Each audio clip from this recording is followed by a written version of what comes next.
We resume, before we resume questions with notice, we have 20 minutes more time available of this set of questions.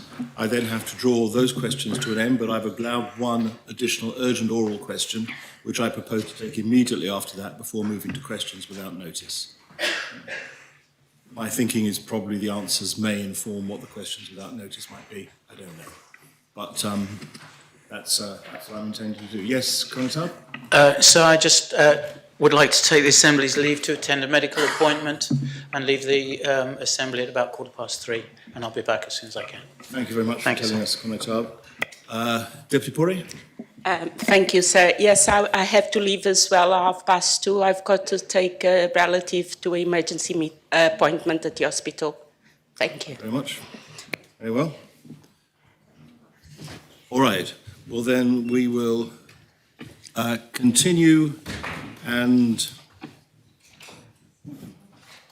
the next question is question 13. The Deputy Gardener will ask of the Minister for Treasury and Resources. Deputy.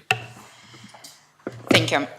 Will the Minister detail any changes in remuneration for senior officials within the state-owned entities that she approved in 2024, and further advise if any changes in remuneration for directors and office holders of the state's established delivery entities and independent bodies, and advise if these changes adhere to the agreed framework for remuneration policies? Minister.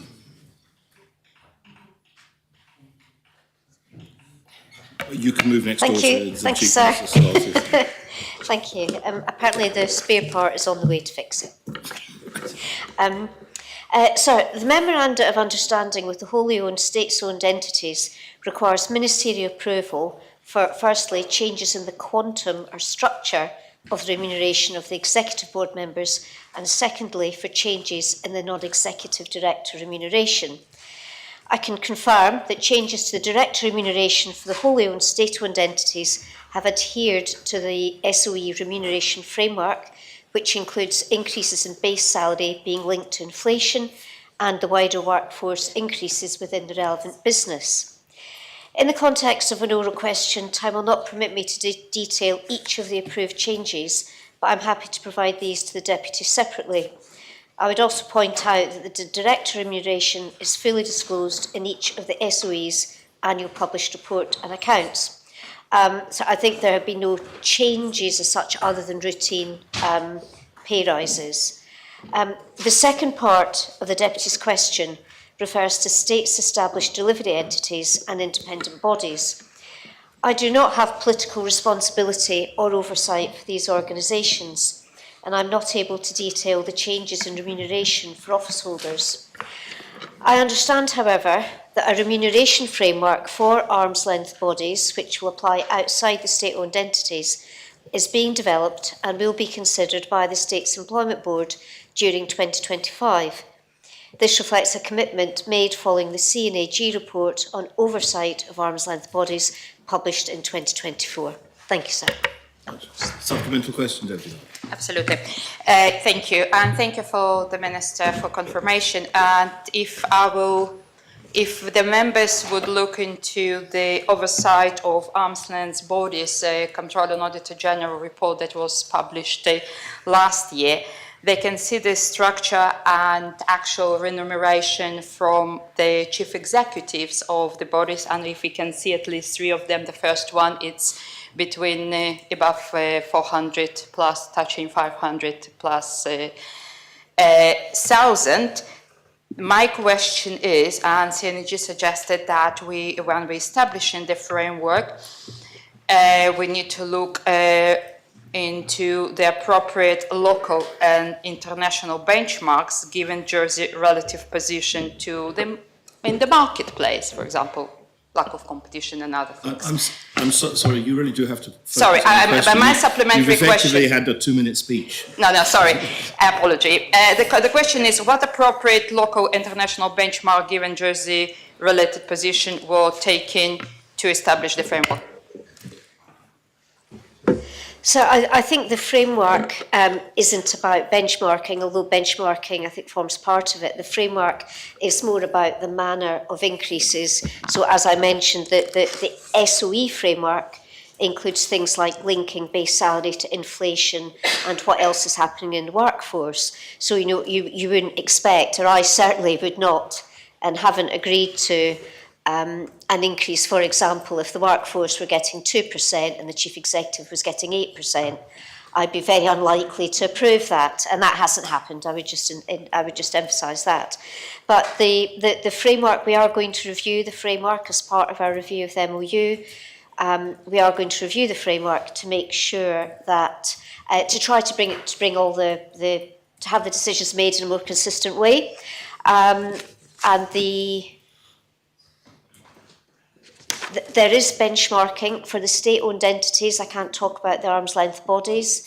There is something called polymetrics, which they all look at and which does seem to benchmark local companies, and that is one of the benchmarks that is taken into account in setting and reviewing salaries in state-owned entities. Thank you.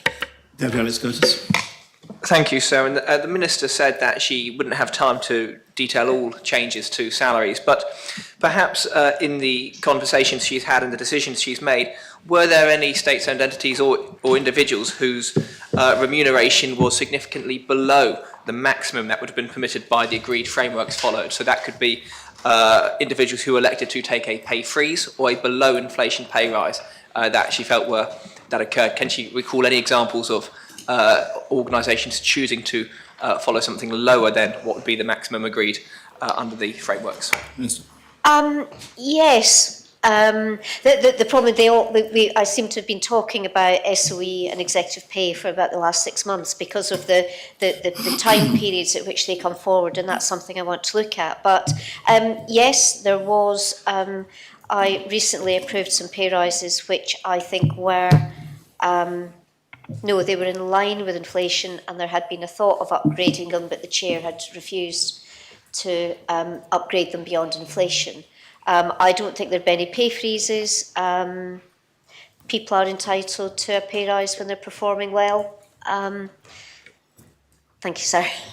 Supplemental, Deputy. Deputy Wilson. Thank you, sir. Can the Minister just outline whether or not as part of the review she's going to include a review of bonus schemes for directors as well? Thank you, sir. If I could just clarify, this is not a review of bonus schemes. It's not a review of the remuneration in place at the moment. It's simply a review of the remuneration framework, which is how how remuneration is structured. There are no changes. There have been no specific changes to any existing schemes. They are continuing as they are in place at the moment. And we have to remember that it is very difficult to cut someone's pay when they are performing, you know, as a matter of general employment law.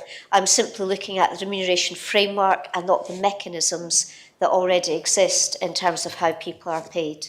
Okay. Supplemental, Deputy. Thank you, sir. Would the Minister consider that the framework should include conditions around bonus payments?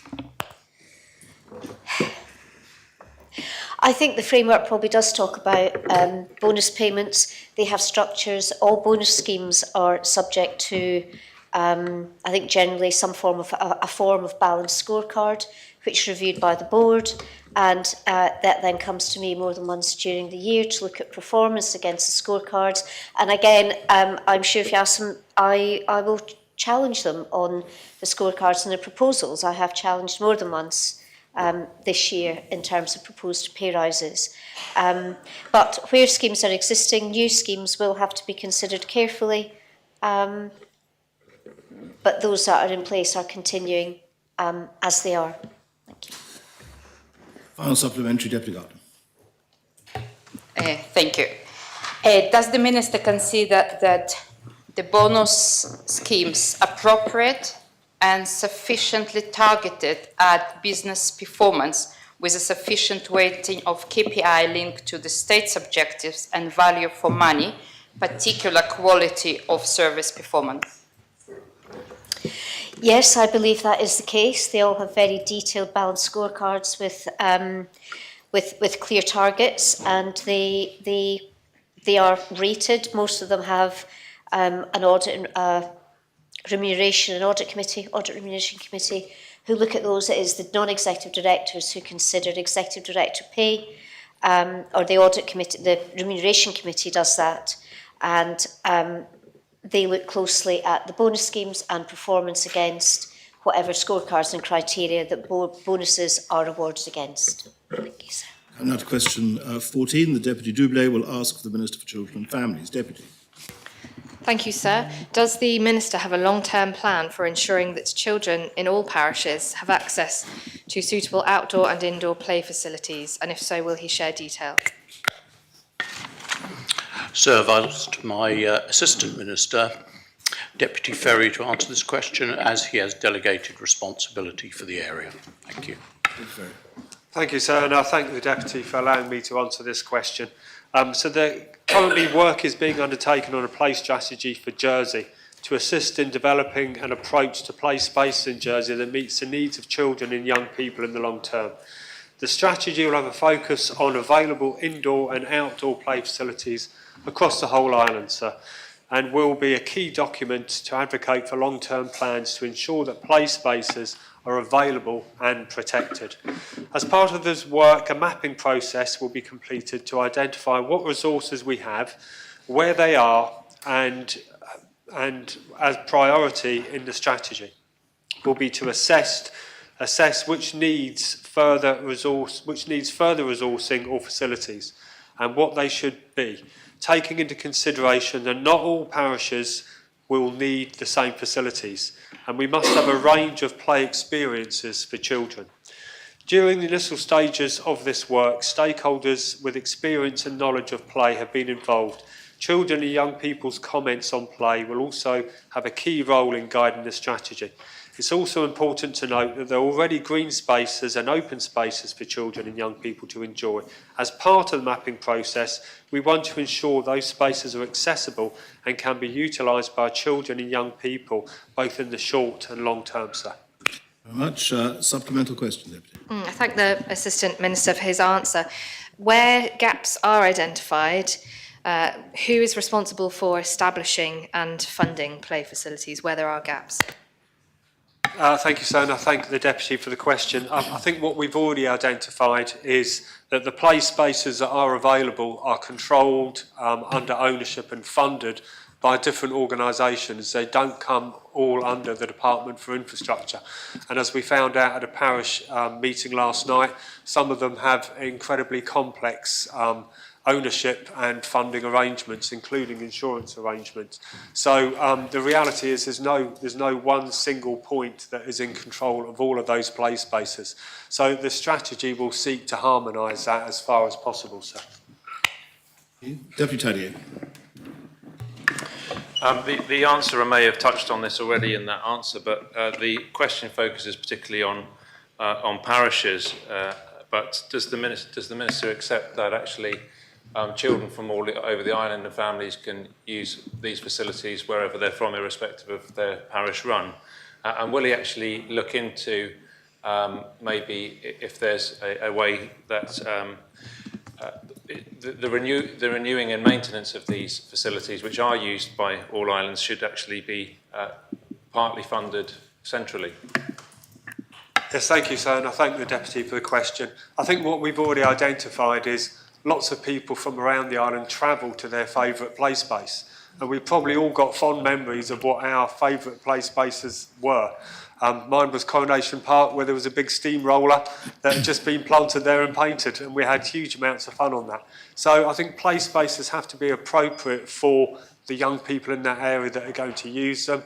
We're also looking at the opportunities for pop-up play spaces so that play spaces can be brought to where young people are and encouraged to play. So we're looking at play ranges to again, encourage and facilitate play and teach parents how to play. So, yes, we are looking at all the available options. We are meeting with a committee at Connétable to get a good understanding of what is available in each parish and how the parishes would like to see those developed. But this is going to be a year-long piece of work, which I'm really happy to be guiding. Thank you, sir. Supplemental question? Deputy Jehan? Thank you, sir. I was wondering if the Assistant Minister could tell the Assembly a little bit more about if the strategy will also contain elements of what kind of play would be expected. What I was disappointed to find when I came back to Jersey with the little older children from Europe was that many of the play spaces are not very imaginative. They're quite risk adverse. Bar one new one, I think that is quite innovative. But otherwise, they don't have the imagination and that kind of sense of adventure that many of the play areas that I had in big capital cities and have experienced, and wondering if there is a part element within the strategy to look at that aversion to risk. Thank you, sir. Yes, there absolutely is. So we went to the school council last week and met with young people to understand their views, and lots of young people mentioned about having a play park which does have an element of risk, of controlled risk, but actually also they were really keen to make sure that young people with disabilities had access, young people with neurodivergence had the right play spaces for them. So the strategy will look at this holistically and in the round and look at what play is available and how we can encourage young people to play better. Now, we were speaking earlier about mobile phones and particularly smartphones and how we can divert young people from overusage of smartphones, and having really good play spaces is one way to distract people in a pleasant way and undertake activities that are more enriching perhaps and distracts them from their mobile devices for a period of time. And what I would say is the previous administrations put in place a play policy which has really been the key driver and a fundamental platform for launching the strategy. So I thank the previous minister and assistant minister who was involved in putting that together, sir. Supplemental question. Just a little one, sir. Of course, many of us know that when we go to a playground, we usually have different age children trailing behind us. What ages are you looking at within this strategy to ensure that there is a wide range, especially for the older children? Thank you, sir, and I thank the Deputy for that question, because again, she's hit the nail on the head. There's a lack of play spaces for older young people. There's lots of play spaces for younger young people, and we need to make sure that, as long as children want to play, we create those really good play spaces for them. And we also need to communicate with honorary officers and perhaps neighbours who see groups of what they consider teenagers congregating in play spaces and perhaps being a bit noisy and rowdy. They're still playing, and we need to communicate that message that young people need to have good activities to get involved with in order to thrive. Thank you, sir. Deputy Gardner. Thank you, sir.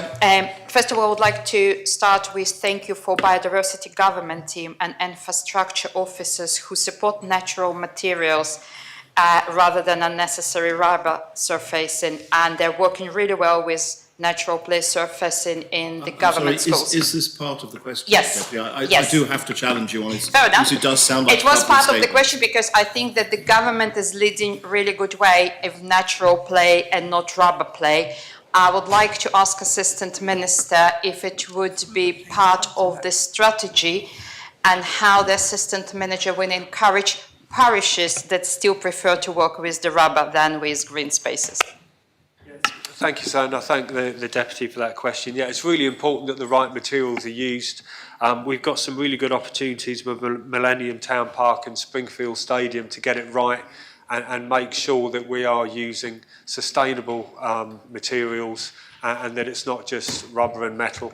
And there are lots of other natural fibres that are a really good, safe way for children to play. So yes, I totally agree with that point, sir. With 55 seconds to go, supplemental question? Will government complete the refurbishment of the Sandy... Sorry, there was a supplement. I was asking Deputy Gardner if she had a supplemental question. The next person to speak is the Connétable St Martin. Thank you, sir. In St Martin, I'm going to blow my own trumpet, we're really innovative. And we've got a natural playscape. We've got an interabled playground for neurodiverse children. We listen to the Youth Parliament, so we've got a Viking swing, and I think Deputy Jehan there's should come. 25 seconds. Sorry. So will Deputy Ferry and his group come and visit us, please, because we'd like to welcome them to see what we've done. So in all our conversations, St Martin is held up as a beacon of light when it comes to play spaces, and we certainly intend to replicate that model where it's appropriate for the environment where the play space is going to be situated. Well, on that lighter note, we have reached the end of questions, the time for questions with notice. That leaves 2 questions unanswered, and in the usual way, I would invite those who were to respond to file written answers if they feel it's appropriate to do so. There is one further question, Deputy Dublé, which you raised by way of an urgent oral question. I will allow, which I've allowed for all of the questions thus far on normal division into the numbers, 8 minutes for this particular question. In the usual way, would you like to ask your question? Thank you, sir. Given the report has not been formally presented to this Assembly, but instead appears on the gov.je website, will the Minister please provide further details on the plans to separate health services from government, as outlined in his annual plan for 2025, including how the new devolved funding of healthcare would operate? Minister. Sir, if I understand correctly, the question relates to the Health Department's recently released annual plan, and the implication of the opening sentence is that the plan should have been presented to the Assembly formally. If my inquiries yesterday evening are correct, annual plans, or as they were called in the past, departmental operational business plans, delivery plans, and last year ministerial plans, are plans that get published annually as a matter of course. At this point, I think I should inform members that the plan was put onto the government website without first being sent to States members, entirely without my knowledge or agreement. Anyway, sir, I've revisited the Health and Community Services Annual Plan for 2025, and whilst I stand to be corrected, I can't find anything of a substantive nature that I haven't explained to the Deputy on more than one occasion, and to the Assembly as part of the States members briefing held on the 5th of December last year.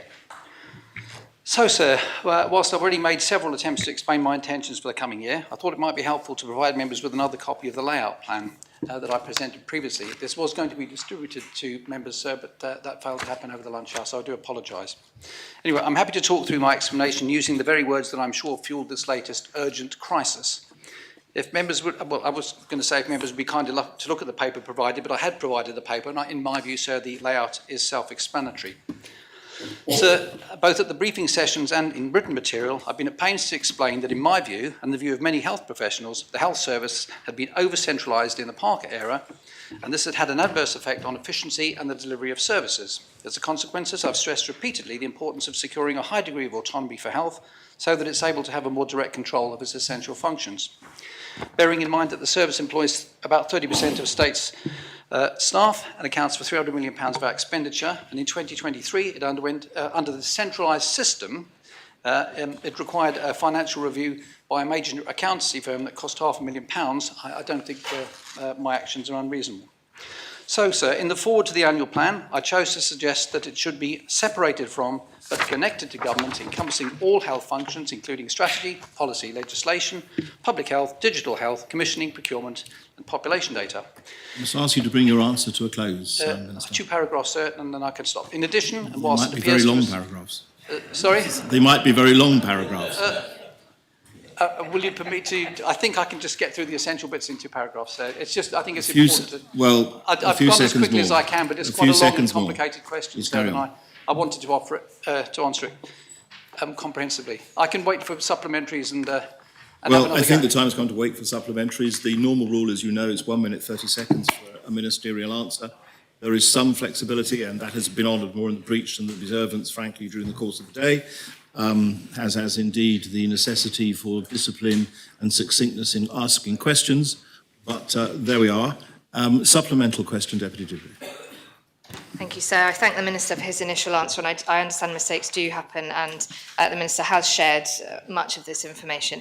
I was alerted to this report by the Chair of the Public Accounts Committee, who drew my attention to an announcement on the radio, and upon analysing the report that was referenced, the phrases "a new standalone health department separated from but connected to government," and also references to a devolved funding mechanism. These are the specific issues that I would like the Minister to explain in more detail to the Assembly today. So could he first of all explain what exactly is meant by separated from but connected to government? Would the Health Department still be a government body? What status would the Health Department have? Minister. My statement at an appropriate point, because in the forward, and I think that's what's drawn people's attention, sir, I go on to say that the following, and this is the key point, sir, which I quote: essentially, to build the autonomous internal framework for HR, finance and procurement within the broader government system, along with digital IT, which would receive particular attention. So, sir, there it is. That's the important point. An internal framework separated from government, but built within the broader government framework. And it's just simply what I'd explained at all of the consultations, sir, in that we need health to work as a cohesive whole, collaboratively, separated as we can from government, with everything running through the central system. And we've done 12 or 14 consultation processes, we've done scrutiny and the Assembly, sir, and I've been at pains to be accurate about that throughout. Thank you. Very much. Deputy Brennan. So I think the issue here is caused by possibly this phrase "separated from" but connected to government carries far more meaning than the Minister seems to be prepared to acknowledge, at least for many of us. If something is going to be separated from government, it raises questions such as, are the people working in the health service going to be government employees? Can he clarify that? Very happy to clarify it, sir, and I'm really surprised that the Deputy hasn't been able to get his head around it. It says quite clearly, within the broader government system. Perhaps the Deputy could suggest some wording that would be more appropriate than that, but I think that's fairly clear, sir. Well, are they going to be employees of the government or not? Minister. The assumption that it's within the broader government system, then the answer has to be a firm yes, sir. Well, supplemental question. Just make the point that I've never made any suggestions to the contrary. Supplemental question. So I'd respectfully suggest that the word "separated from" but connected does indeed seem to imply something that is not part of government. What I would ask is, has the Minister, in considering this reorganisation of the relationship between government and health service, looked for inspiration anywhere? Where has he seen models of this working elsewhere, and has he considered any risks that might arise? Minister. No, I have to say, sir, that with problems of this sort, I don't go looking over the fence particularly. I've approached this from an objective point of view as to what I would do if it were a business that were given to me to manage. And I make no apology for the fact. And I think, I'm not sure if these have been distributed, sir, but I'd invite people to take a look, and perhaps the Deputy would tell me what he thinks is wrong with creating a partnership board where you've got all the component parts sitting around the table, making decisions together and drawing from a central health fund. It cuts out a whole lot of administrative inefficiency, sir, and I think it'll serve us very well. It's fully integrated, and as I say, I make no apology for any of it. Thank you. Thank you very much. Sir Deputy Gardner. Thank you, sir. I completely support that we need to have joint health approach, and I have seen this graph. So I wouldn't be asking this question and talking this crisis if BBC Jersey at 7 a.m. and 8 a.m. on Monday announced to the public of Jersey, Health Minister Tom Binet wants to separate the service from government and let a new board run it with a new central fund. This is what Jersey residents received on Monday morning as a statement. Now, would the minister consider how he can communicate to the public of Jersey to make sure that this announcement doesn't actually hold a ground? Well, after I'd spoken to the Assembly about this at the presentation on the 5th, I'd spoken to the media. They've had all of this information. As I said earlier, I wasn't aware that this had been sent through and put onto the government website. The media went and issued a statement. They obviously hadn't, with respect, read the article in context, and they hadn't read the part that it says within the broader government system. It's very clear. Had they contacted me before they went out and put the story out, I'd have actually drawn their attention to that. I'm afraid I can't be responsible for what the media have to say. I've done an embargoed interview with them at lunchtime, because I know that I can't seem to be saying anything until I've addressed the Assembly, but I've put the situation clear, and that will be reported to the public once this Assembly meeting's over, sir. Supplementary question. I'm looking at the report that was published. A draft was approved on the 28th of November 24, and on the 4th of December, edition of forward, which actually said about separation, was approved on the 4th of December. So the Minister has approved this forward asking about separate from the government service on the 4th of December, and can Minister explain what's happened between 4th of December and now that we are saying that it's no separation? Nothing's happened at all, and I didn't approve the forward. Sir, I actually wrote it. It's my department. I care deeply about what I'm doing. I think I'm doing a good job. I think I've made it very, very clear. I'll say that in all the consultation processes that we've had, not one person has failed to understand the intentions here at all. So I rest my case, sir. Very well. That, I'm afraid, runs us out of time. I allowed slightly more than the 8 minutes I said I was going to allow to make up for injury time and interjections, and there is no further time for this question.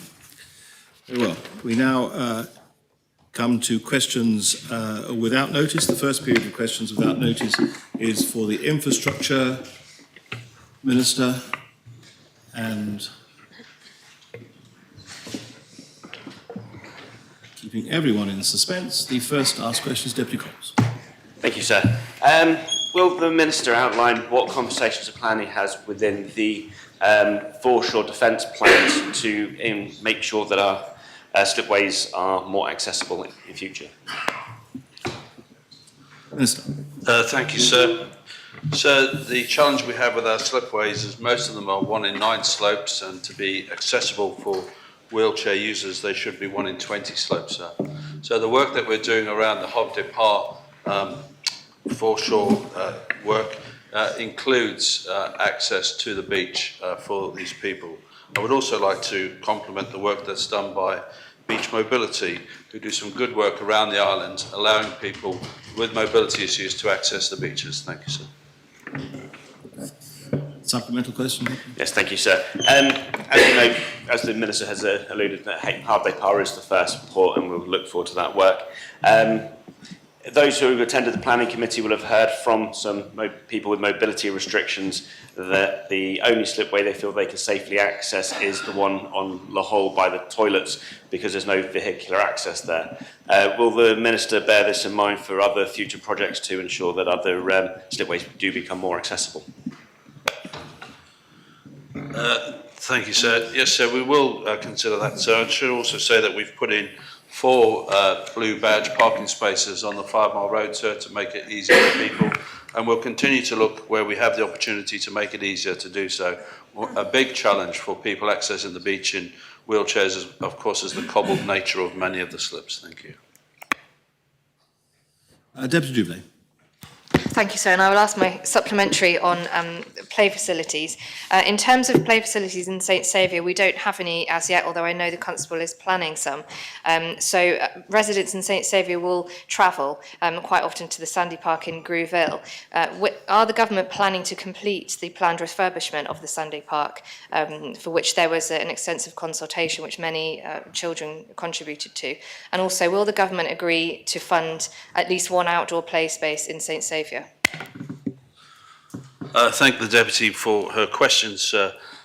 Sir, the government fund a lot of play facilities which are attached to schools, and I'm working with the Education Minister to see if we can make those accessible out of school hours, just as we're trying to make sure that sports facilities within schools are also accessible outside of the school day.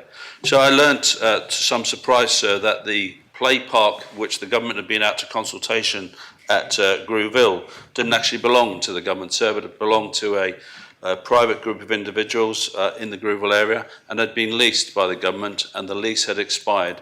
So I extended the lease by 12 months whilst we come to some kind of arrangement as to how they're going to take it forward. Thank you, sir.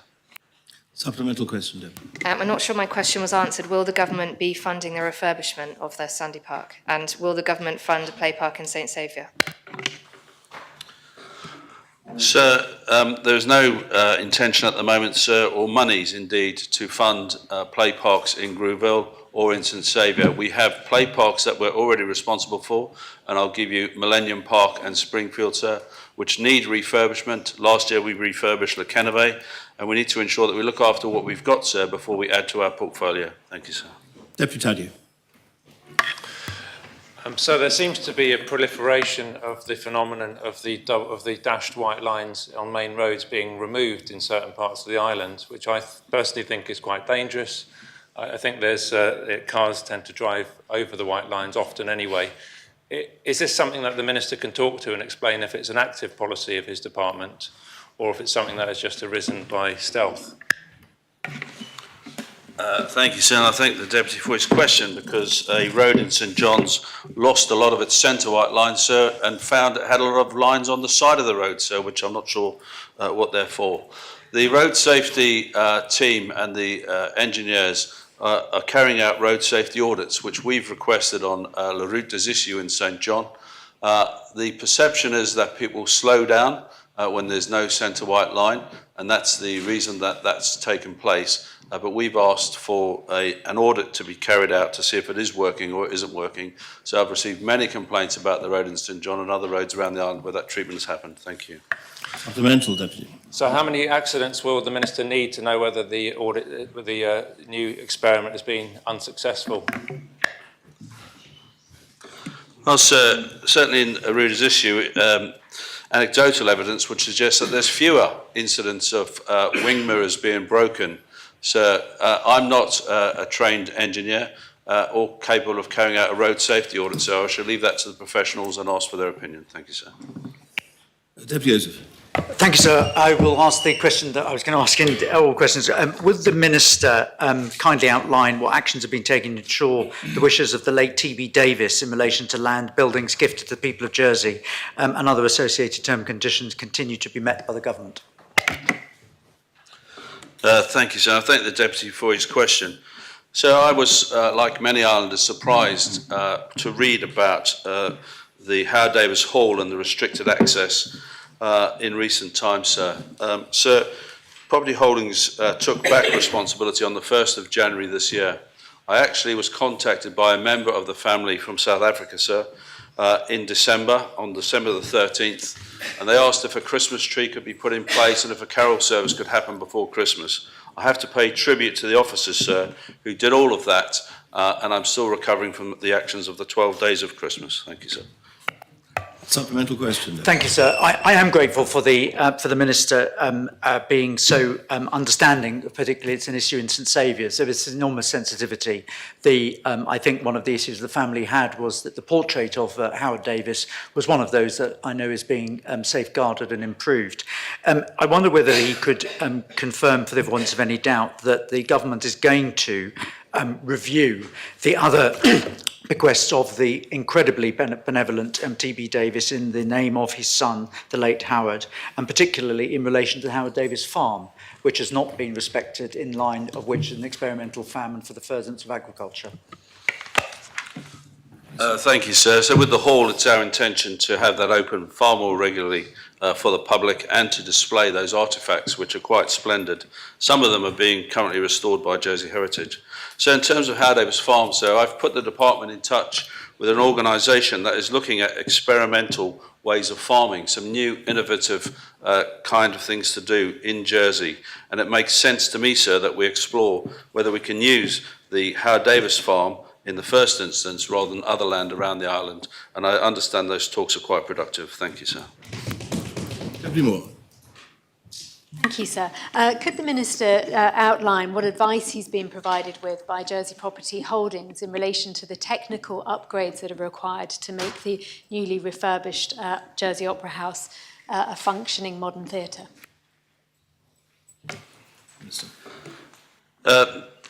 thank the Deputy for the question. Sir, I attended the handover of the Opera House recently, and I recommend all members to go if they haven't had the opportunity to take a look. So Property Holdings were tasked with the refurbishment of the building, sir, and I understand that shows could take place today on the stage, but I understand the aspirations for enhanced systems for lighting and for staging, which weren't part of the project that was given to Property Holdings. Thank you, sir. Supplemental question, Deputy. Deputy Jehan. Deputy Jehan. So that was going to be my question, so can I withdraw? Very well. Connétable and Brillard. Thank you, sir. Time past, States members were given details under Standing Order 1683 regarding acquisition or disposal of land, and they are still given those, but they used to have a map, sir, attached. That seems to have stopped, and I wonder if the Minister, through Jersey Property Holdings, could explain why that's the case. Sir, I'd offer my apologies to members if that is not the case, sir, and I'm sure that happens going forward. Thank you, sir. Supplementary for that, Connétable? No, thank you, sir. I thank the Minister. Very well. Deputy Alex Curtis. Will the Minister advise whether he still continues to install railings at La Hole, and if so, what his timeline for doing so is? Thank you, sir, and I thank the Deputy for the opportunity to talk on this subject. Sir, 3 applications were put into planning for these railings. I was not aware of the 3rd application, sir, until I read about it in the Jersey Evening Post. I was then advised that there was no need for an application because it could be classed as permitted development. So I've asked for a further risk assessment to be carried out at La Hole.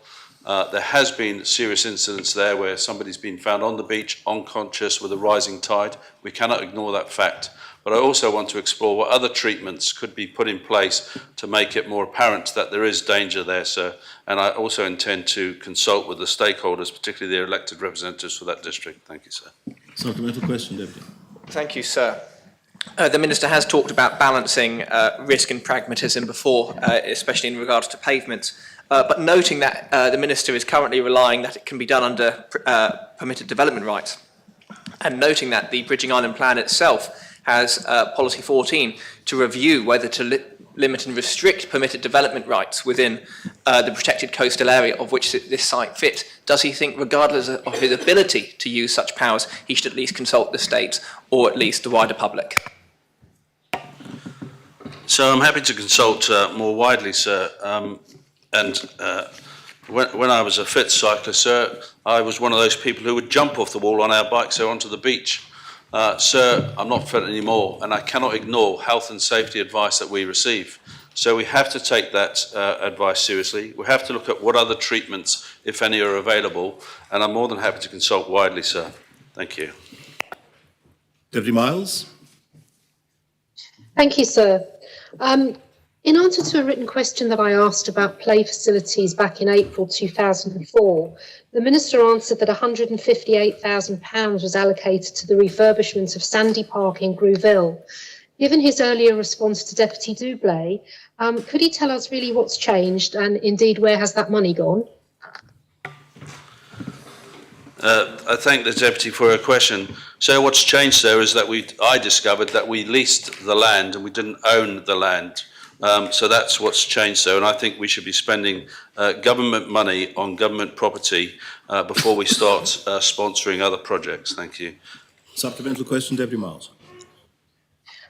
Thank you. I thank the Minister for his answer. I must say I'm surprised by that. I think we're supposed to be putting children first, and I think play facilities should be for all of the children. Could you ask a question that, if you wish to, Deputy? Does the Minister agree? So I do agree that we are putting children first, sir, but it's not just the government that puts children first, sir. I believe the parishes also have a responsibility to do the same, sir. Thank you. Deputy Renouf. Thank you, sir. Could I ask the Minister about Le Creux, and in particular whether he is in a position to advise us whether any further progress has been made in developing, in making available the facilities relating, say, to the Bowls Club and also to the country park areas for development, for parishioners and wider island use? Thank you, sir, and I thank the Deputy for his question. So I've met many islanders to discuss Le Creux. I'm delighted to confirm that we are able to do the work at St Albans Tunnel, which we were originally told was going to cost £700,000. So it's going to cost £200,000, and we've got the money for that. So we're going to go out for expressions of interest for the facility at Le Creux. I was walking around Le Creux just on Sunday and was delighted to see the Air Training Corps doing some training there. So it's a fantastic facility, one that I and many islanders currently enjoy. Thank you.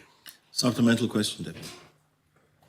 So could the Minister provide any more details on what exactly he is putting out to tender? So it's expressions of interest that we're going to go out for. We're going to see what suggestions and ideas we have from the community, from sports clubs and associations. We really want to see what ideas people have got for that area. Thank you, sir. Deputy Kovac. Thank you, sir. And I'm going to return to the topic of Opera House, because I think the people really want to see that in the public domain. And there was also an email circulated by them saying that as a registered charity, they raised $1 million through philanthropic donations, and they urgently need this additional $1 million to be able to open it by March, how was agreed. This cost is in relation to the specs and technical lights that you said, that the Connétable mentioned. Is it any possibility then the government to look into this aspect and how they can support or match what the philanthropic donations were to be able to put into the public use as soon as possible the Opera House? So I thank the Deputy for a question, sir. So I'm responsible for Property Holdings, who carried out the work and project managed the work. The work was funded through a grant and economic development look after that side of things. So we're there for the fabric of the building rather than the internal running of the building. Thank you, sir. That brings this period of questions to the Minister to an end. The next question period is for the Minister of Social Security.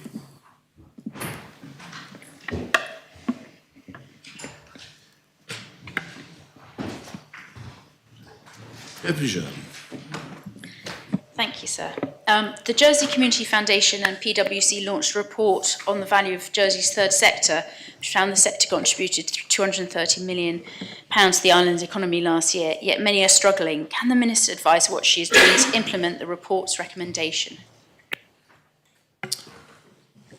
Minister.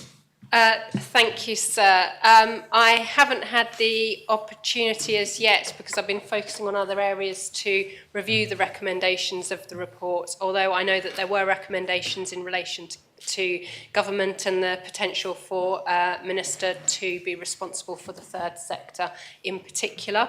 I am meeting with the Jersey Association of Charities this Thursday evening, where I will give a speech and take questions, and I imagine that the findings of the Jersey Community Foundation research will also come up within that meeting as well. So I will look forward to meeting with members of the third sector and progressing with whether or not we can take forward any recommendations. Supplemental question, Deputy. Yes, sir, thank you. So one finding was that efforts are made by the third sector to influence government policies and commitments, but they fail to see tangible benefits. This underlines the need to put the third sector on an equal footing with the private sector, which is routinely consulted and involved in policy making. How is the Minister going to support the third sector to engage effectively, feel that they have a legitimate voice, even if they receive government funding in strategy and policy making throughout government? As a Minister, I do try and meet regularly with key stakeholders, a broad spectrum of key stakeholders. I did recently meet with the chair of the Jersey Association of Charities just last week. I am actually overdue, and the Deputy has reminded me to meet with the Jersey Community Foundation as well. I would encourage other ministers as well to meet with their third sector organisations. I'm also undertaking a piece of work with my chief officer looking at the funding that we provide as government across the third sector, trying to map that out so that we've got a really clear picture for planning how we fund the third sector across government. Deputy Alex Curtis. Thank you, sir. 2 months ago, the Social Security Minister published comments to an amendment regarding the Transform programme, stating that the preferred supply contract is currently in the final stages of negotiation. Will she please provide an update on the Transform programme's procurement? Minister. The contract, I can inform the Assembly that the contract is still under negotiation. It is in the final stages of negotiation, and the team know that it is an absolute priority to bring those negotiations to an end so that work can start on this very important programme. Supplemental. Can the Minister be any more specific in the timeline, given these were the same words that we received 2 months ago? I know that the team is currently working to a deadline. I don't want to talk about the negotiations very specifically, as it is a contractual and legal negotiation, and I don't think it would be appropriate for me to comment further on that. It is on my weekly list of updates that I get from the department, and I just discussed it in the last number of days with the acting chief officer, and she assured me that this is a priority and that they are working to meet the deadlines. Deputy Moore. Thank you, sir. Is the Minister aware that some benefits recipients who receive their payments via the post are experiencing delays due to delays within the postal service, and what is the Minister doing to resolve this issue? I was not aware of those delays. I would encourage any member who is aware of issues or delays in payments to let me know directly, and then I can take action and speak to the department and identify what the root cause of those problems is. Supplemental. Yes, sir. To assist the Minister, the delay is caused by the postal service, which I referred to in my opening question. Officers have suggested that any person who finds themselves in this position should simply open a bank account so that they can receive the funds directly. However, of course, this does not suit all of the people that her department looks after. Therefore, the question is, what can the Minister do, and will the Minister resolve to find an alternative solution for these people who are going without food and heat to cope with the lack of funds? Nobody should be going without food or heat due to a lack of funds, and I would encourage anybody in that situation to contact me directly or contact the department. Likewise, I would encourage any States member who is aware of people in that situation to contact me. I know that the department puts special provisions in place for certain people that don't have bank accounts, and also makes cash payments available. Again, if I don't know about the individual circumstances, I can't do something about it, but I absolutely undertake to take action so that people get the money that they need when they need it. Deputy Taddy. With regard to the amendments that the Minister is seeking to make to the Employment Tribunal maximum payouts, whilst there's been an amendment by a fellow Minister of hers to reduce that amount, would she use the delay to consider actually whether an alternative amendment might be to lift any kind of cap completely and just let the tribunal and let the amount be decided on a case-by-case basis? And has she had any evidence to that effect to suggest that actually a higher figure might be needed? The amendments, the proposition and the amendments to the caps that I have made are upon recommendation of the Employment Forum. The Employment Forum undertook an awful lot of work and consultation to come to their recommended amounts and make recommendations to me. In accepting those recommendations, I accept that the Employment Forum have done that work. My understanding is that they thought in great depth about whether the cap should be higher or indeed removed completely as it is in the UK, and they came to their moderated position, as they would do as a forum, of the recommendations that they came to. I have to say I accepted those recommendations on the basis of the work and my respect for the forum. Had I been thinking around my own thoughts around this, I may well have been thinking of taking it higher rather than lower. But my job as the Minister was to consider the information given to me by the forum and decide whether or not I accepted their recommendations, and I accepted their recommendations.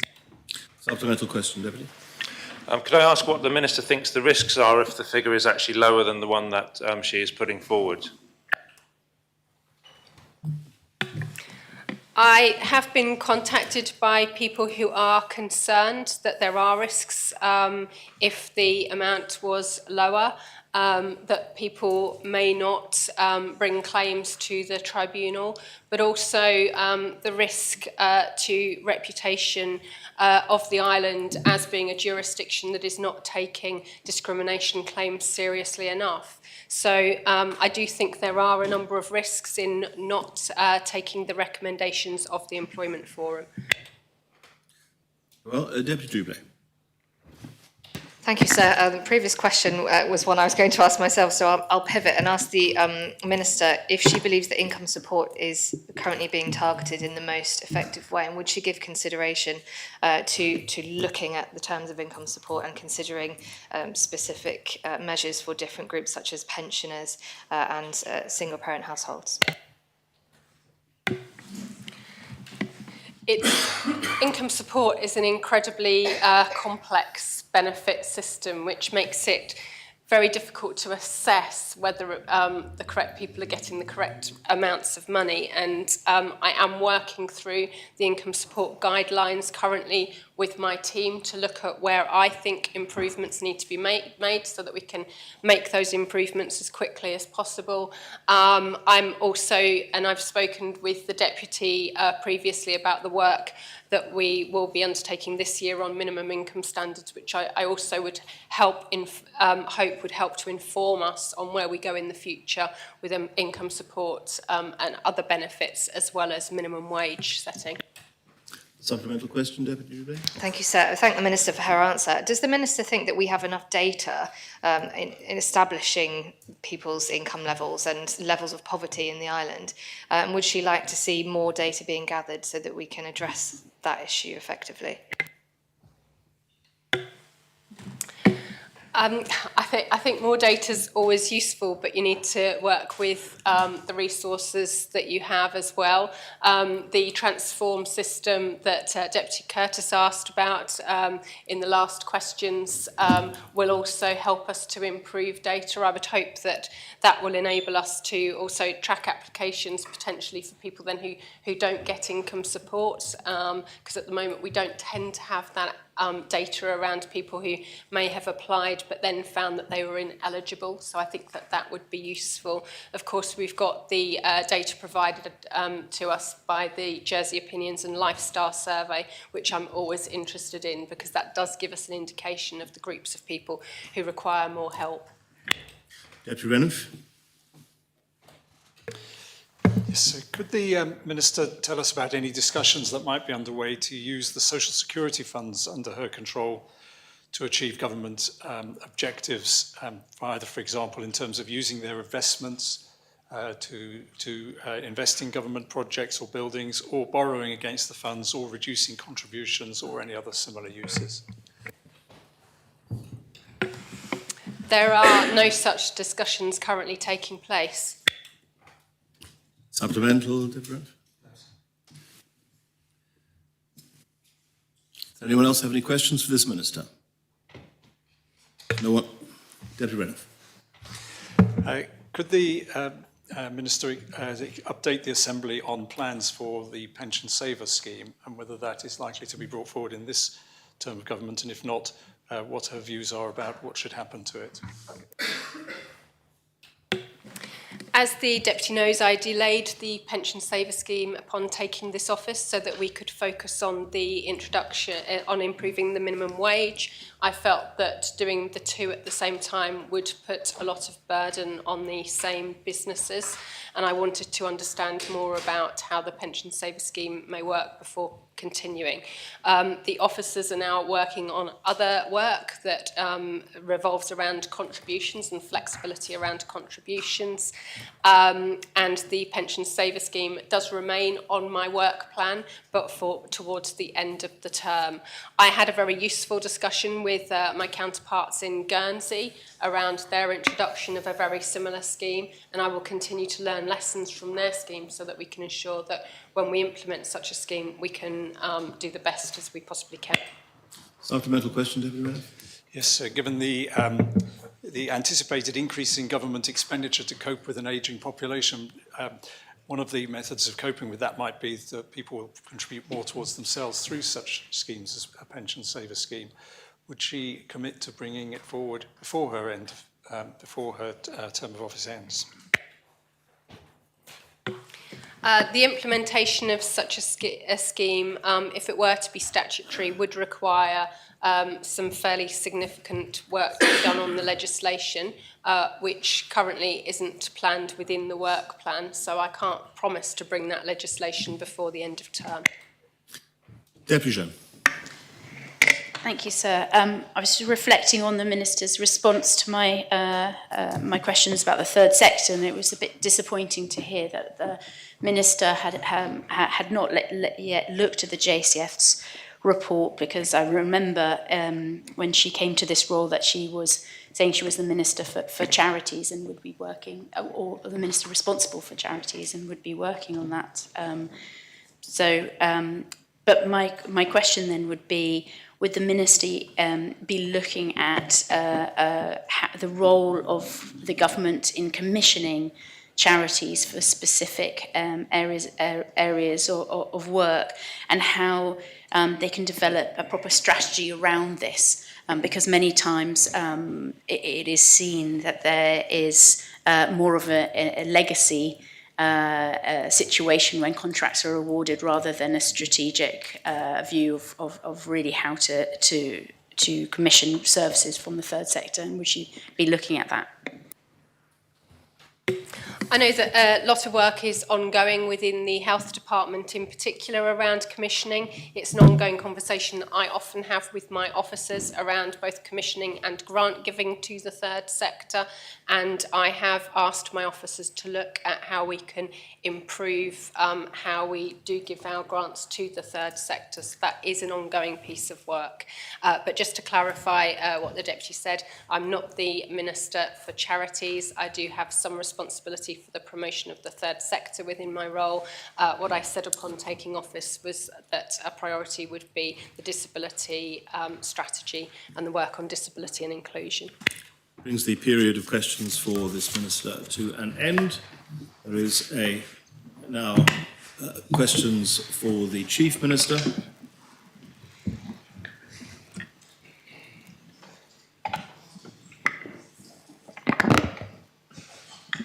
Deputy Joseph.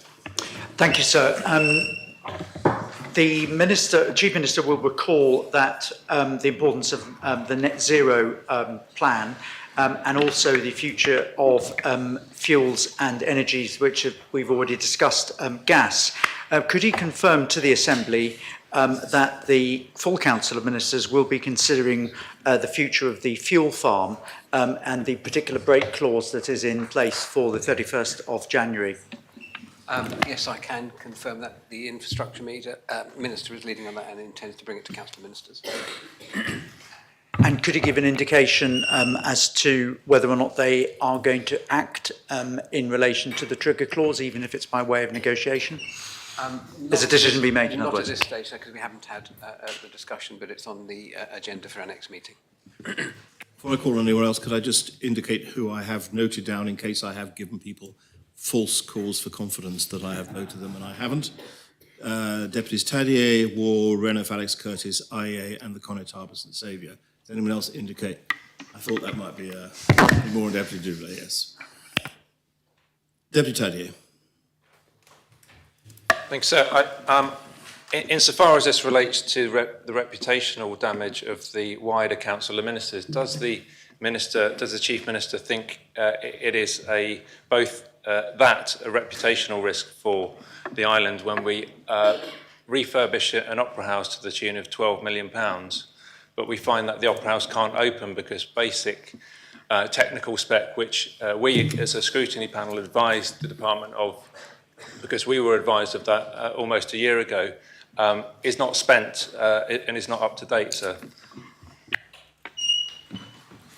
No, so I don't believe there is any negative reputational risk. I think we have a very positive reputational opportunity, sir, because many members will have seen when they visited the Opera House upon its completion the week before last. It is a building that we can all be proud of. There's been a significant, almost £13 million investment, and undoubtedly this will serve the island and Ireland as well for many years. And the Jersey Opera House Board government officials should be congratulated on the work they've done to bring it to this stage. Yes, it has been identified that improvements can be made to the technology, but it can certainly open sooner rather than later. And I would urge the board to get it open and start being in a position where islanders can enjoy it. I'm very pleased that the board has grasped the nettle and launched a fundraising campaign. I'm absolutely sure, having spoken to the Minister, that the government will assist where possible. It's not always easy when a budget is put aside and the work starts, and halfway through that budget we discover there's better technology we could deploy, but it's going to cost an extra £2 or £3 million. It's not easy just to find that money, but we're committed to the future of the Opera House. The Minister is committed to making sure we have the best possible technology. I'm sure the board is, and we'll work together to find a solution. So, but in the meantime, I would urge the board not to say, well, we're staying closed until we get that extra bit of technology. I would urge them to get open and let's work together to cross the line and improve the technology in the months and years ahead, sir. Supplemental, Deputy Teddy. Yes, sir. So I fully agree that it's an excellent building. I congratulate the contractors. And if it were to be a museum, it would be a beautiful building that members of the public could visit and tour around. But it has to be also a working opera house for a variety of different performances.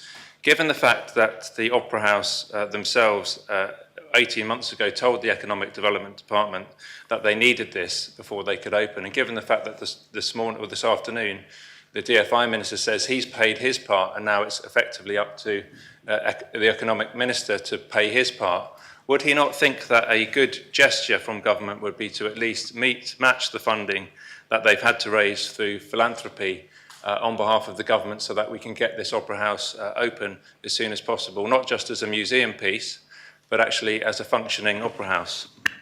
Well, firstly, sir, I do not agree that the Opera House cannot open without some extra technology. It can open, and they should get themselves open. There's a big investment, and they should start putting shows on. The extra technology will mean that bigger shows can come along. Maybe that might be half a dozen shows a year. I'm not sure what the programme would look like or what the type of shows we're offering, but first of all, let's be clear. The Opera House can open, in my opinion, should open, and I would urge them to do that. I'd also urge the Minister, the government, the board to work together with the philanthropy raising efforts, and if the Minister can find any extra funds to help, then I hope that will be forthcoming. But this happened 18 months ago. It happened in the last government with the Minister there. We've inherited it, and the Minister and the officials have got to this stage, sir. And I am sure that a good solution can be found. But I do not agree that the Opera House should stay closed with a fait accompli that unless you give us this extra £1 million or £2 million to upgrade the equipment even further, we're not going to be open. That is completely wrong after a £13 million investment of taxpayers' money. So please, Opera House Board, we're right behind you. Get the theatre up and running, and we'll do whatever we can to get the extra technology in. Deputy Ward. Thank you, sir. The Assembly has received notice under R11/2025 that the Aviemore St Martin's site is recommended for approval for the sum of £1.3 million.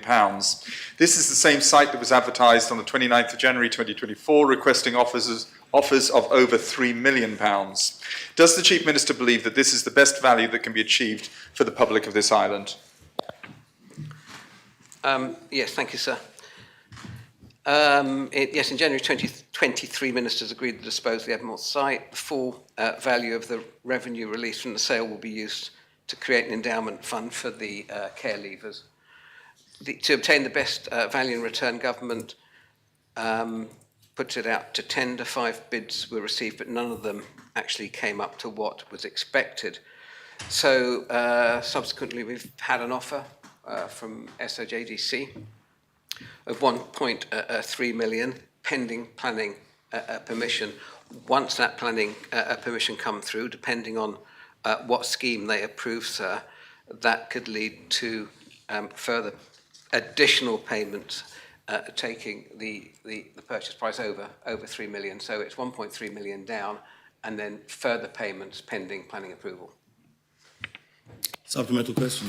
Yes, sir. As the Chief Minister has said, the report goes on to say that the property has been purchased by the States of Jersey Development Company. Given the sensitivity of this area, is it appropriate that an ALO tasked with providing housing is the most appropriate purchaser for this site? I think so. The provision of homes is important. It's a key government policy and priority. And given that the money is going into the Care Leavers Fund, I think it's overall a pretty good arrangement. Deputy Reniff. Thank you, sir. Following the publication of R184 2024 before Christmas, will the Chief Minister outline what he considers to be the most important features of his government's population policy?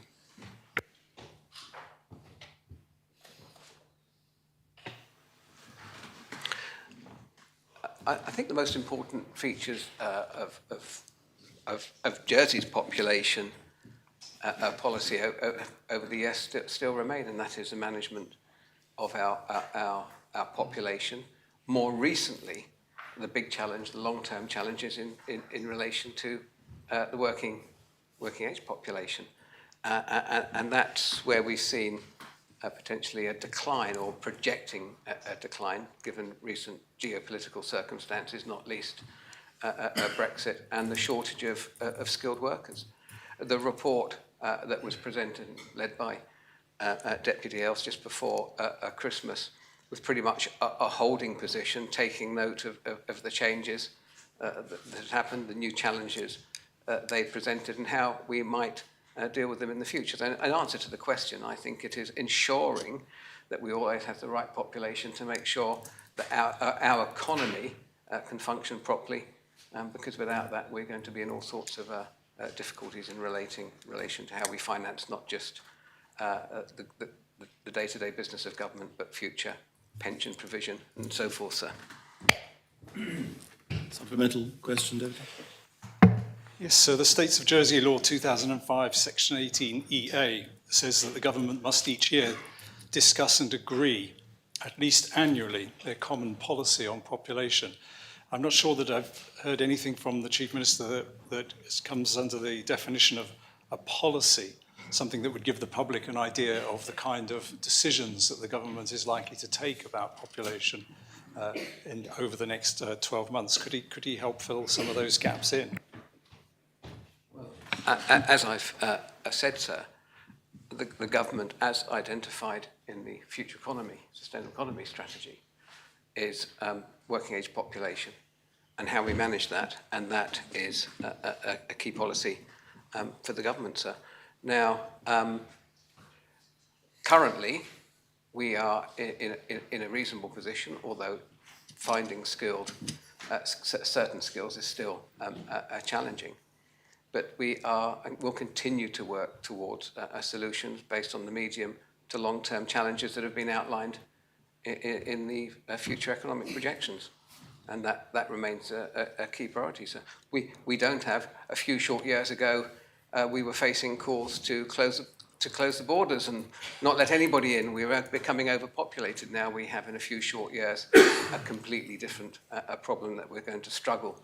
And we're going to struggle to fulfill all the jobs we have.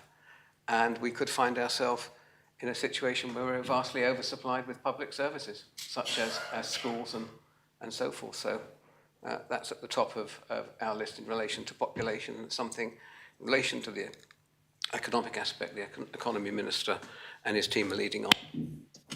Deputy Alex Curtis. Thank you, sir. One of the common strategic policies is to reduce red tape and enhance opportunities for business. And a key way to do that, as identified in the barriers to business report, is through digital. Which programmes is the Minister in which systems does the Minister think he needs to prioritise in 2025 to replace to ease the friction that businesses have with government, and what progress is he making on those? I'm sorry, so I just can't answer that off the top of my head. I'd have to review the paperwork and come back to the Deputy. Did you have a supplemental? Very well. Deputy IA. Thank you, sir. Does the Chief Minister intend to extend the water mains network to all houses in the island? And if so, how will he ensure that Jersey Water implements such an action? Thank you. Well, I'd like to, sir, but I don't have the time, so I'm going to delegate that to the Minister for Infrastructure. So I'm not being, I'm not making light of it, but the plan is to extend water and drainage networks to assist the supply of more affordable homes. To do that, there's a lot of work that needs to be done. For example, the work that started in St. Peter in relation to the installation of new attenuation tanks, which will allow for more capacity in the west of the island. That's being repeated as well. I understand there's a briefing to ministers shortly on that particular project. I would like to see all islanders, all homes are connected to mains and water, but in the outlying areas that's very difficult, very costly to do so. So the plan is we make as much progress as we can, mainly for the provision of new homes, new affordable homes, and like I say, the Infrastructure Minister is leading on that. He'll be able to give a better idea of what the extension to the programme is going to look like and how we might build that into future budgets. Supplemental question, Deputy. Connétable and Saviour. Thank you, sir. Further to earlier questions regarding gas in St Saviour, an area of St Saviour I'm sure the Chief Minister knows well from his old days, Elizabeth Villas, which is some terrace cottages just off Montpinal. Some time ago there was an explosion which cast rubble onto houses below. The whole front of one terrace cottage blew out. Injuries, but I'm delighted to say no fatalities. And I have to state that I believe the cause of the explosion was undetermined. The front of the cottage is now boarded up, and the public right-of-way has, I think, 6-foot gates on both sides, the area being closed. Will the Chief Minister endeavour to inquire when the cottage will be rebuilt and when the public right-of-way and, ironically, a safer route to school will be reopened? Thank you, sir. I thank the Connétable for the question. So I wasn't aware of that particular situation, but I'll certainly make inquiries and come back to him. Supplemental question at all? There's only 10 seconds left, so I'm afraid there's no further time to call upon anyone to ask any further questions. The Chief Minister. Very well, that brings to an end the period allocated for questions without notice. Before we move on to public business, there is under K a statement of a matter of official responsibility, a statement to be made by the Minister for the Environment regarding the States of Jersey Complaints Board findings in R143. Minister. Thank you, sir. Sir, members will have seen that I presented a report in response to the States Complaints Board relating to a hearing held in August last year regarding the handling of an application for a movable structure, a marquee, at Lamar Vineyard, Rue de la Hougue-Mauger in St Mary. The board's findings and recommendations have highlighted the need for a service and process improvements in the development of land service, specifically in the manner that movable structure applications are dealt with and how information and advice is shared with service users. I accept the board's findings in section 5 of the report for grounds A, B, C and E. I have reviewed the board's recommendations in section 6 and I will act on them.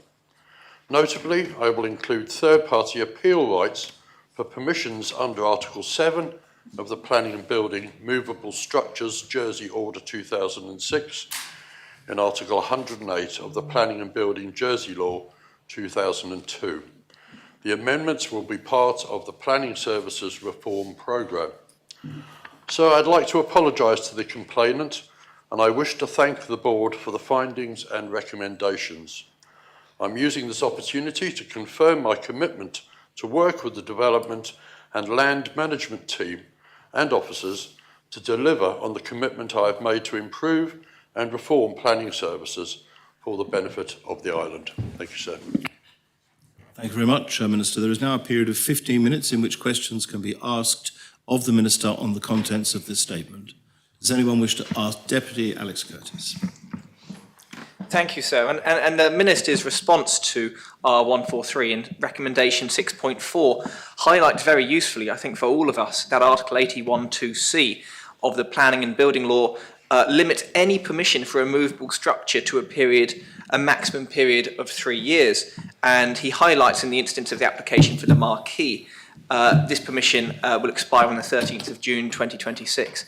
As a further point of perhaps improvement, does the Minister think it would be wise that any movable structure approval decision includes the expiry date within that document, as members may find in the decision notice issued for P 2023-0229, that there is no informative or condition on its removal. So obviously both the applicant and neighbours would not necessarily have the knowledge of the law, and actually an informative on every movable structure would actually aid and assist everybody that these structures have a maximum of 3 years under law.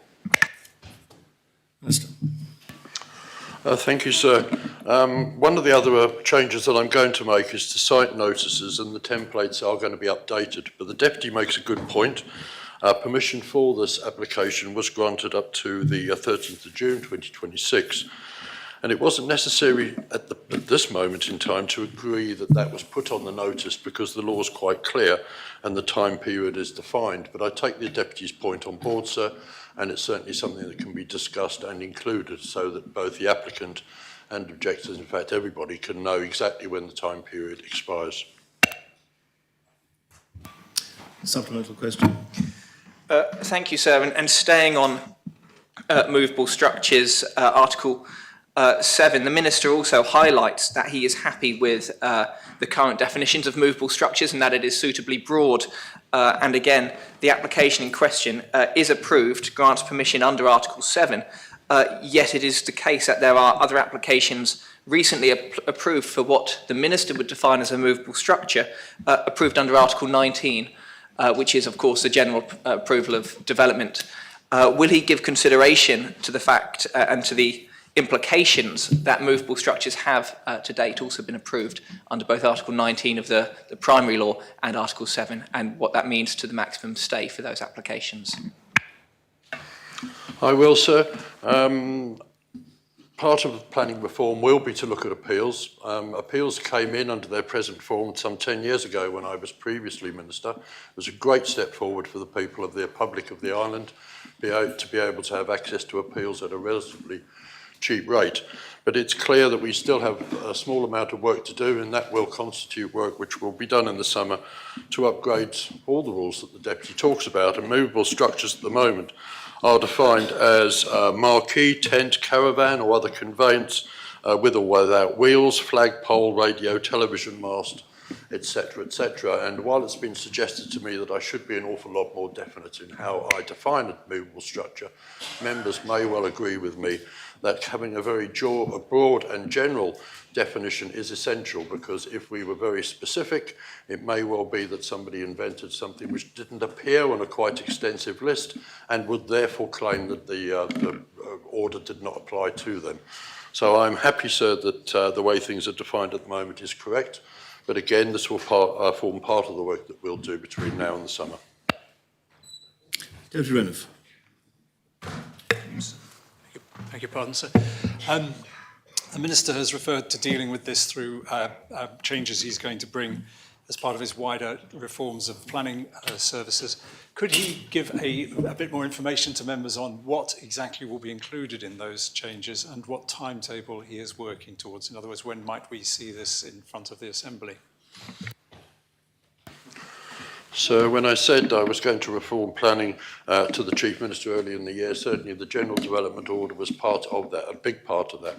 Again, it was last reviewed some 10 years ago, but I do believe that if we have constructive consultation with not only public but members and officers in the department, we can come forward with another list whereby certain developments could be made permitted so that islanders can enjoy a little bit more flexibility in the work they can do on their properties. So the general development order is something I'm looking at, and as I said previously to the answers, we're looking at checking through the appeals to decide after 10 years of work looking at the results to see whether the new system has worked, where it could be even better, or whether we need to look at going backwards further closer to where we were previously. Supplemental question, Deputy. So just on that appeals point, is that it wrapped up in the same piece of work, or is that going to come separately? If so, when? It's part of the work that I'm doing on planning reform, and I'm hoping to have that done by the summer. So.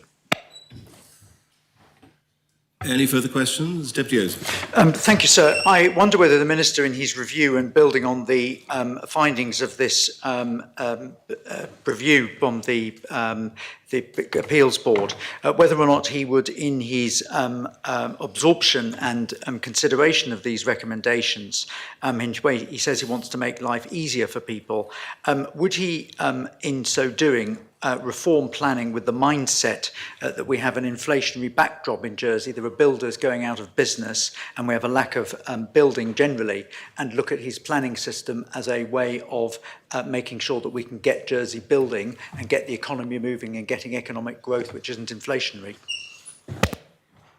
Thank you, sir. So I haven't seen the Deputy over Christmas, but he may well have found a way of reading my mind. The Economic Minister, my Assistant Minister, and certainly the Chairman and Vice Chairman of the Planning Committee received emails from me recently, which very briefly went along the lines of, I've thought a lot about the economy over the Christmas period, and I'd like to see what I can do as Environment Minister to help. I'm going to receive suggestions and have discussions with the ministers and assistant ministers that I've spoken about. And while I can't change policy between now and the next Island Plan debate, I can issue guidance, and I'm sure there will be other things that I have at my disposal that I can do. The economy generally is something that's very close to my heart. I know things are not going quite as well as they could be for the construction industry, and while many may point the finger at the planning department, it's much, much wider than that.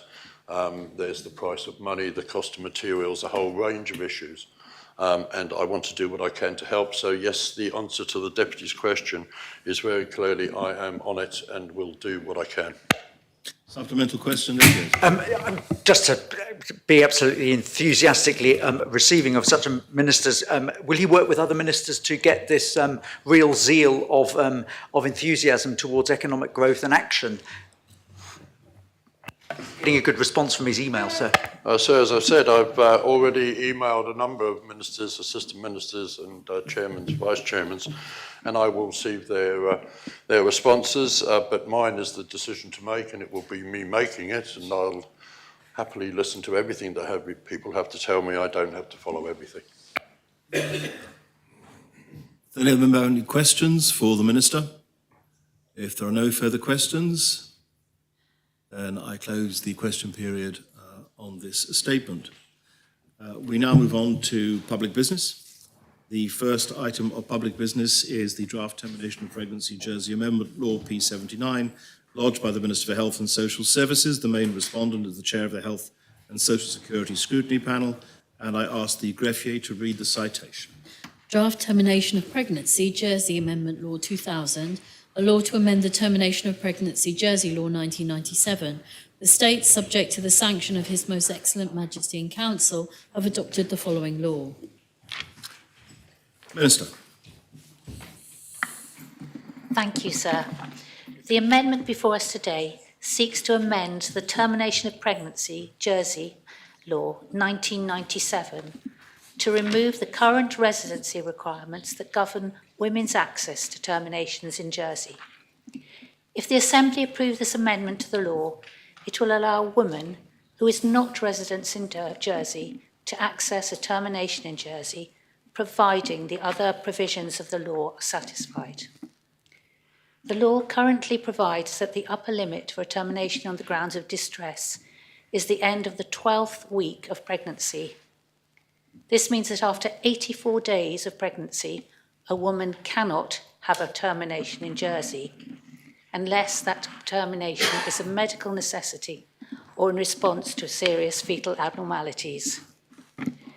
Given that the law currently requires the woman to be resident in Jersey for 90 days prior to accessing a termination, this means that a woman who is pregnant on arrival or becomes pregnant shortly after arrival is unable to have a termination in Jersey and would, as a result, have to leave the island to seek a termination elsewhere.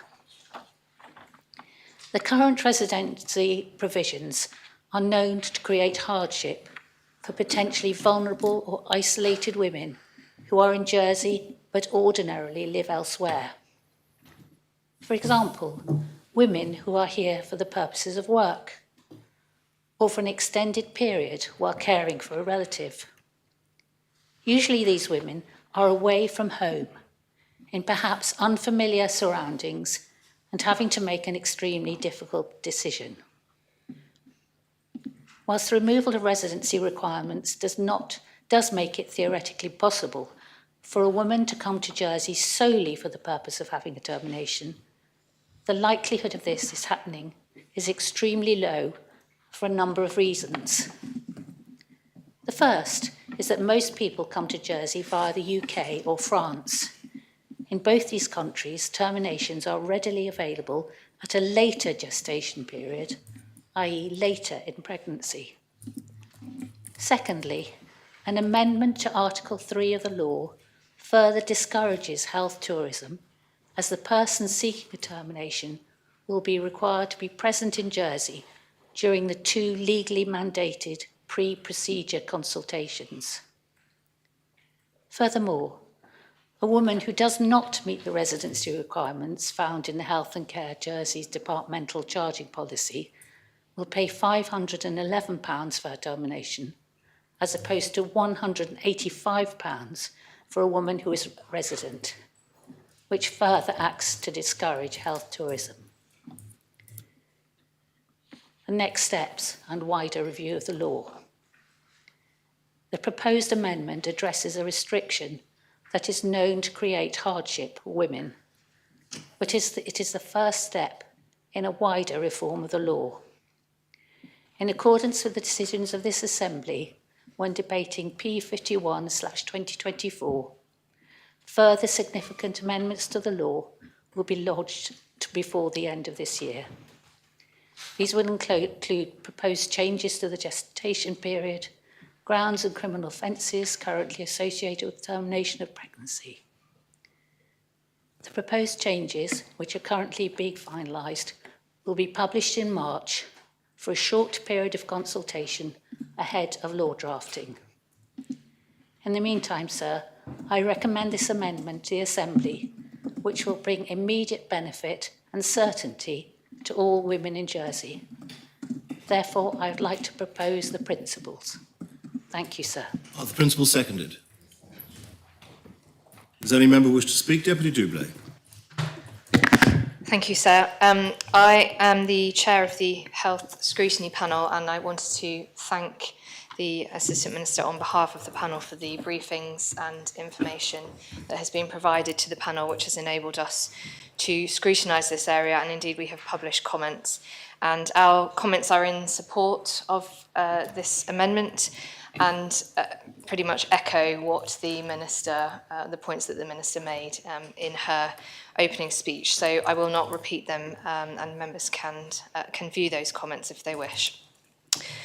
I would like to also speak about my own views, and I would like to start by establishing that my view on termination of pregnancy services is that they are essential healthcare, which enable women to have agency and autonomy over their own bodies, and that this healthcare service should be available to women who need it in our island.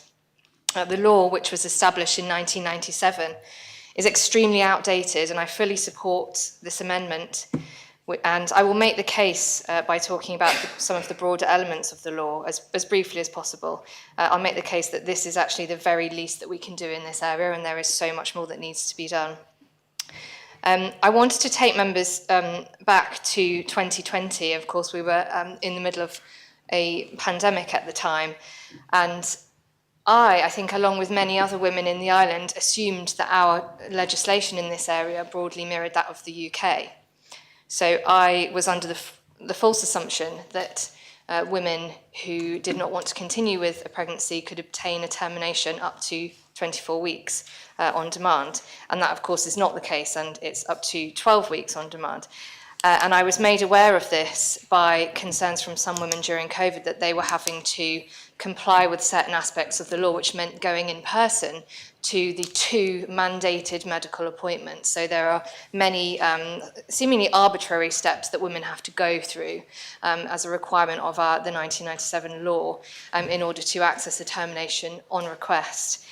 And I campaigned at the time for the health minister to change the policy of women being able to actually have the consultation with a GP over the telephone initially, and then to access a medical termination in their own home. So there are 2 types of termination: surgical termination, but actually the vast majority of terminations carried out are medical terminations, which involve simply taking tablets 2 days apart. And many jurisdictions around the world allow this to be carried out in a woman's own home, so that she can be in the comfort and safety of her own surroundings with whatever support she might need, and not have to be travelling whilst she's experiencing the results of the termination, which of course is not the ideal circumstance. That policy was changed during COVID. I'm actually unsure as to what the current situation is with medical termination, so perhaps the Assistant Minister could clarify that in her response when she sums up. So following my successful campaigning around this issue during COVID, I did some extensive research around this law and realised exactly how outdated it was. And I resolved to actually bring an in-principle proposition to this Assembly for members' consideration to seek approval for the previous health minister to modernise the law. It took me a very long time to do this research because it's a very complex area, and I engaged with local experts to whom I'm very grateful for their time, and indeed national bodies, including the Royal College of Obstetricians and Gynecologists and the British Pregnancy Advisory Service. And I looked at the best practice that's set out by these bodies and also by the World Health Organization. And actually, interestingly, I looked at Guernsey because members might not know this, but I'm told that Guernsey's recent reforms in this area are exemplary. And so I hope that the further work in this area, that the Assistant Minister is going to make sure that we engage with our neighbours in Guernsey and see what they have done. And there are several areas of the law that I identified, and indeed the experts identified, as needing reform. And top of my list was a clause, and again I mentioned arbitrary requirements, a completely arbitrary, unnecessary, forced cooling off period of 7 days. So it was called the 7-day wait. So a woman who was granted access to termination services following these 2 consultations then had to wait for 7 days for no reason whatsoever. And this infantilizing clause, which I think made women possibly be in distress for much longer than they needed to be. I removed that of course, with the support of the Assembly, we removed that from the legislation in 2021. So a few years ago now. And then, of course, we had an election. And the previous health minister, I had several conversations with the previous health minister, and she committed to reform this law. So I have been sitting on that proposition. I haven't lodged it, and I thought I would have to at one point, but I haven't done so. But I wanted to share with members some of the items that were on that draft proposition that I would like the Assistant Minister to ensure are covered in the further work beyond this amendment, which I do hope that members will support today. Some of the other areas are, the law actually requires a woman to be in distress before she can access the termination. So a woman who has made a rational, perhaps economically based decision that their family is complete would not actually be able to access the termination on island, even if she met all of the other requirements. And I think, again, that's infantilizing and just nonsensical, isn't it? The requirement for the 2 separate consultations, again, I think we need to have faith in women as competent decision makers who should have autonomy over their own bodies, and that once a decision in this area has been made, a woman knows her own mind. And indeed, the point that I have previously raised about medical terminations being able to be self-administered in the woman's home. I would also like to see that the time limit for terminations available on demand be extended. And something that concerns me is and I think this is possibly where the debate will be had, but I think that around 24 weeks seems like the right balance to strike. And possibly the biggest thing that I think that the Assistant Minister will need to grapple with is whether termination should be decriminalised. And I believe this is the approach they have taken in Guernsey. And I've considered this. I have to say I would like to see the research that the Assistant Minister is going to do. But it has been said to me that when a health service is being provided and termination of pregnancy is an essential health service, that actually that should be between the woman and her medical provider, and criminal legislation should not come into it, and it should be regulated like any other medical procedure. So I would like the Assistant Minister to seriously consider that, and I would welcome conversations with her about it. So those are just some of the other areas. There are more, and the 90-day residency requirement, I think, was maybe second, or could actually have been, yes, the next thing on my list in my proposition. So I'm delighted to see progress in this area. Something that, back to my other hat now as chair of the health panel, the amendment that we brought to the government plan, which confirmed the work that the minister has committed to do, has a deadline of the end of 2025. So I would ask that the minister gives an update on the progress of that to the Assembly at regular intervals, as well as obviously the panel. And I believe she mentioned in her opening speech that it was on track. If she could just confirm that that is still on track for lodging by the end of 2025. And my last point has completely gone out of my mind. But yes, I hope that members will support this amendment today. It's the very least that we can do. It will solve a very real problem that is causing hardship to yes, a small group of women, but I think it's a no-brainer that members should support this today. Thank you, sir. Very much. Does any other member wish to speak on the principles? No other member wishes to speak on the principles. We close the debate and call upon the Minister to respond. Assistant Minister to respond. Thank you, sir. And I thank Deputy Dublé and her scrutiny panel for the work they have undertaken in the area of termination of pregnancy. Guernsey has indeed revised their law, and it is now fit for the 21st century, sir. Just to say that although in the law it does say a woman can only seek a termination if she is in distress, this is, I've spoken to many general practitioners, and this is never the case. No one I've known has ever been refused on those grounds, although it is not in the law. The 7-day cooling off period has made a significant difference to women seeking terminations, and I do thank Deputy Dublé for that. So all of the points that Deputy Dublé has mentioned we were already considering, and the law is on track to come back to the Assembly later on this year. But I will be asking my Women's Health Political Advisory Group for their opinions, and then we will be going out to consultation so that islanders can also express their points of view, and then we can take those into consideration.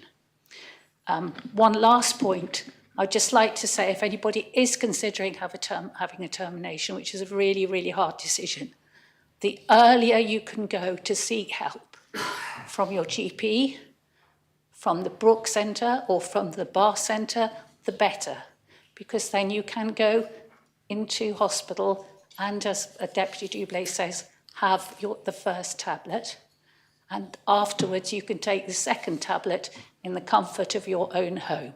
And that is happening at the moment, sir. So afterwards, sir, I would like to, what I have to do, maintain the, ask, I call on, no, don't. You maintain the principles I and call for the maintain appel. the principles. And you call for And the I appel. call for the appel, sir. Thank As called you. for, invite members to return to their seats. Vote is on the principles of P79. And I ask the greffier to open the voting and members to vote.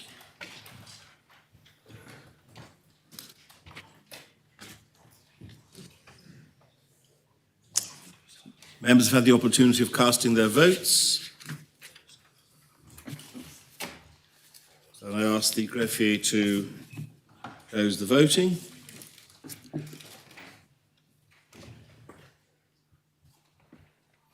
The principles have been adopted.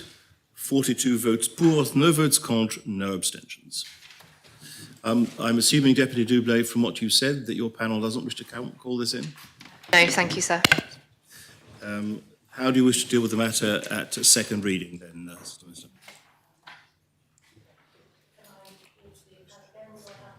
Well, I think you need to stand up. I think you need to propose, and probably you would wish to do it en bloc because it's only one or two things. Yes, please, may I propose the articles in block, sir? En bloc. Thank you. Are they seconded for second reading? Does any member wish to speak in second reading? If no member wishes to speak in second reading, then I close the debate. Those in favour of adopting the appel is called for. I invite members to return to their seats and the greffier to open the voting.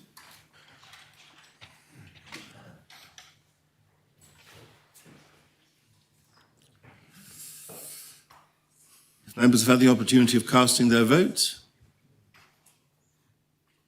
then I ask the greffier to close the voting.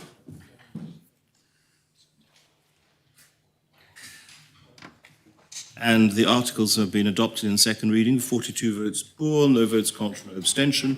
You propose in third reading? Yes, Do you sir. propose the articles in third reading? Yes, sir. Are they seconded for third reading? Does any member wish to speak in third reading? Those in favour of adopting in third reading, kindly show. Have the appel, please, sir.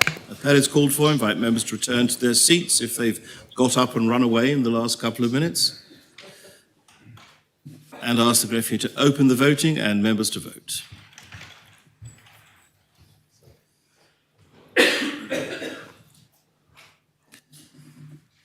If members have had the opportunity of casting their vote, ask the greffier to close the voting.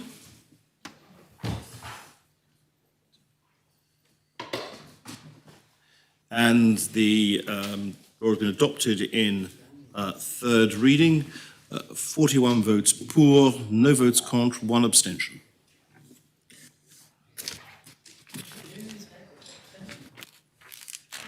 Deputy Kovac abstained.